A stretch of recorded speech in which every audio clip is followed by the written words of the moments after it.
Good morning, everyone. It is January 30th, 2024. It's 9 a.m.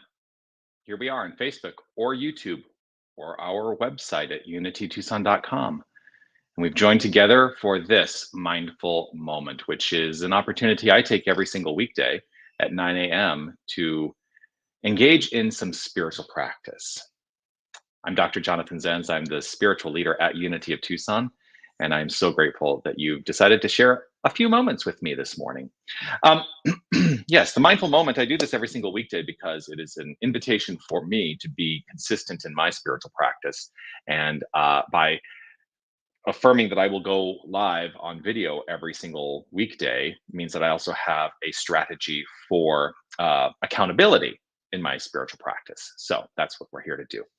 Whether you're watching live or on the replay, I would love for you to post a comment and let me know that you are here. I see a comment has come through. Two comments have come through. Let me go. Let me turn this one off. I will go here and let's see. And the third comment. So first, there's Sherry with a nice smiley face.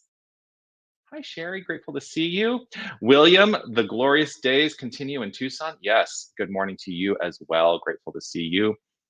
Beth, good morning to you. Grateful to see you this glorious day. Good morning, Peacemakers. Season for Nonviolence, day one. That is today. Yes, today begins the season for nonviolence. Beryl, good morning and big love right back to you. I do, of course, want to offer this reminder. Are you ready? All right, just take a breath and really allow yourself to hear this. Just taking this in, and pretend as though you're hearing it for the first time. You are love. You are light. You are life. You are magnificent. And I am so grateful that you shine your light and share your magnificence. Thank you for doing that. So today, I want to talk about our magnificence and the way we approach life with a greater understanding of our own personal magnificence. But what I really want to do is focus on the idea that every person we encounter is magnificent. Everyone, no exceptions. Really hear that. Everyone, no exceptions. Now, the reason that I bring that up is because I think sometimes we allow ourselves to be challenged by people's behaviors. And when we're challenged by people's behaviors, we end up making decisions about them that may or may not be in alignment with the truth of their being. So, one of the practices that I have is to work diligently in my own mind to remember that behavior is not identity. And I can understand the truth of somebody's identity, even if they're behaving in a way that is contrary to that identity. So, we see it. We see people doing things and expressing in ways that are challenging. In fact, I experienced something recently that was a challenge to that even construct within myself. To say I recognize the truth about this person. Their identity is, is divine, and I'm going to hold firm in that faith. And yet, their behavior towards me and something explicitly directed towards me was challenging for me. And to give you context, it was somebody who made a comment towards me that they didn't like that I mention my husband, that I have a husband in on Sundays. If I'm giving a talk, sometimes I mention my husband, and somebody did not like that.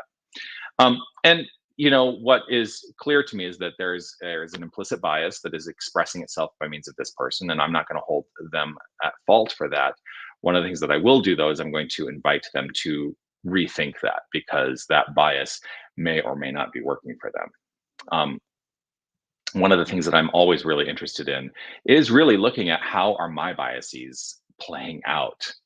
How are my biases playing out? Because, yeah, I've got them. We all have them. And part of the power of the New Thought philosophy for me is bringing to awareness those things and that are not working for us or not supportive of the understanding that we are all God. And so biases play out within that. In awareness, by raising to the level of awareness, are those things which are implicit, those biases which are implicit, we actually then get to challenge them. We get to do something about them. We get to step forward into a different way of being. So, and I think that, on this first day of the season for nonviolence, actually being willing to look at our biases and to be willing to go on the exploration of what biases do we still carry is an important part of the spiritual journey. At least it is for me. And so, I think about this experience that I had recently, and I'm like, my response in the moment was actually reactionary. I was like, oh, it so took me out of the moment because, on a Sunday and in this community, there's a part of me that has moved past the idea that anyone would still have a bias towards me being, a gay man, and so it was a challenge in that moment. And my response ultimately was basically to say, if I were to mention a wife, if I were a cisgendered heterosexual man and I mentioned my wife, would you ever give it a second thought? And this person said, well, no. I said, okay, so then why is it any different? And then these are the words that came out of their mouth, and it's like, oh, it always gets me. See, I have my own response, right? Get my hackles up a little bit. But these are the words that came out of their mouth. Well, I'm not homophobic, but, and I stopped them immediately and I said, I just want to point out the moment you say but, you are now negating anything that has preceded what you've just said. And so that's something that I think is worthy of taking a look at. It's worthy of taking a look at. So how do we address biases as a spiritual practice? Well, I think first of all, these are I'm going to give you a couple steps in terms of how you may start to look at what are my own biases. Are you willing to look at them? Are you willing to raise them to the level of awareness? Because I think it's an important thing that we can do, and it invites us into compassion and love for every single person we encounter, irrespective of their behavior. And I also don't equate my being gay with behavior. Also, it's an identity that I have. So there's that. So here's some things to think about in terms of how to begin to raise to the level of awareness what biases we may have. First of all, acknowledge that the possibility for implicit bias exists within us. I'm willing to admit I have biases, and I have implicit bias, that is bias that I am not aware of, and it plays itself out in my interactions. I'm willing to admit that, and I'm willing to be able to step back and say, I have an opportunity to look at this. We are given dominion over our life, over our expression, over our thoughts, over our beliefs, and over our feelings. And the question that I sometimes ask to really look at, is this something that is rooted in bias, is this supportive of my understanding of this individual as whole, complete, a full expression of God, irrespective of the way that they are demonstrating, behaving, any of that? Because identity doesn't always align with expression. I really want to hear that. Identity does not always align with expression. And so our expression may be a particular outflow. The identity is that which is within. And so I hold firm in this faith. Everyone, their core identity is divine, even if their expression does not align with that. So one, acknowledge that the potential exists. Another thing to do is to study stereotypes. Like, do we have, and part of the way that bias shows up is we have a stereotype in mind about the way a particularized group of people should express, or that we think they would express. And as we learn about stereotypes, we can also then break down the stereotypes around people, because while I would say, yeah, there are actual stereotypes that I do fit within in terms of when somebody thinks about a gay person, like I probably fit within the stereotype in some ways I don't. But stereotypes are not necessarily always the truth of people, although they exist for a reason, because there's a generalization there. But every single person is an individualization, not a generalization of God. I want you to hear that. Every single person is an individualization, not a generalization of God. And so be willing to learn about those stereotypes. How do we generalize? And how does that then create an experience of interaction with that person? Because that experience may be rooted in implicit bias.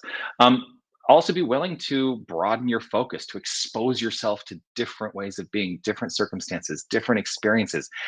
Be willing to butt up against your comfort zone. And that for me is really one of the most important things. Butt up against your comfort zone and perhaps break through that comfort zone. So that's the message today. Um, and and I'm, I think some people would probably look at this and go, well, how is that spiritual? Well, everything is spiritual. And if we have a willingness to look at our lives through the lens of spirit and understand the truth of our being, and that is the case for every single other person that we encounter, that we actually are working in the direction of eliminating bias. We're working in the direction of eliminating isms and phobias and manias and all of that. So that's the message today. I'm choosing to let go of bias. And so that's what I'm going to pray on. So if it is safe and comfortable for you to close your eyes and join me in this, it is not a requirement to close your eyes. You get to determine how you experience this time of prayer. I'm going to relax in this moment and settle in, heart and mind, turning my focus to the inner life, knowing that the inner life is the point of view from which all exterior expression flows forth. And so, all is well. All is perfection. All is grace. All is ease. Relaxed in this moment, I hold firm in this state of mind as a space of faith that there is only one infinite creative source. There is one power. There is God and nothing else. There is God and nothing else. This infinite creative source is flowing forth as all creation, as all that is. And so I deepen in that understanding that if God is all there is, then we are that. There is no aspect of our being which is not wholly divine. There is no aspect of us that is not wholly God. We are that. We are the light. We are the life. We are the love. We are the magnificence of life's expression. And there can be no separation. They are inseparable. So, trusting this, I choose in every moment to look upon every single person in my view as an expression of this wholeness. And I actively work in the direction of not defining anyone rooted in their behavior, but understanding the deeper definition, the deeper understanding of their identity is divine. And while I may encourage the activity and the expression to be in alignment with that great identity, I choose not to align with activities that are destructive. I choose the constructive. I choose the outflow of love. I choose kindness at all times. I choose this. And I'm in a constant state of choice to uncover that which is hidden within me. And I open up to a greater awareness in every moment, to those places within me which are biased. And in uncovering and becoming aware of those things, I am empowered to change them. And so I stand firm, whole, and resolved in this power. And it is with gratitude and appreciation overflowing that I simply let it be. I relax, I release, I trust, I know, and affirm this all as so by saying, and so it is. Amen.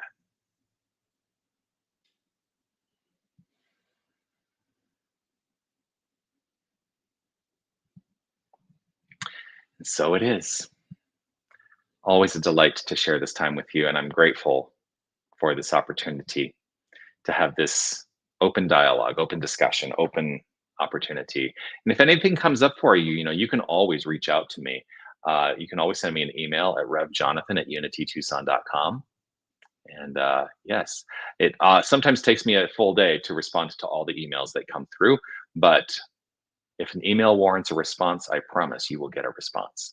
So yeah, check that out. You can also see what's happening here at Unity by going to our website, unitytucson.com. Of course, as I've been saying last week, and here's some things that are coming up. Of course, we have our healing circle tomorrow night. Tomorrow night, beginning at 6 p.m. in Harmony Hall here.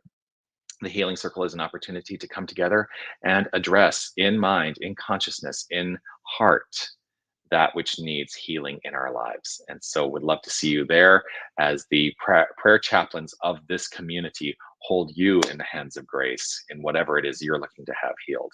So join us for that. You can also join us on Saturday. Join Sherry Hoffman for Dance Zen, which is a free-form dance experience, an opportunity to let your wild side out, just move. You don't need to know anything about movement. You don't need to be a dancer. You just come and allow the music to fill you and move you, and I'd love to see you there. So check that out for sure. So that's it. See a couple of comments coming through. Mirta, thank you. Thank you very much. Doris, thank you. Grateful for your gratitude. So yeah, that's it. I will see you tomorrow. I'll be back here 9 a.m. for the mindful moment on a Wednesday morning, the last Wednesday of January 2024 tomorrow. Anyway, peace and blessings to you. I'll see you soon. Bye, everybody.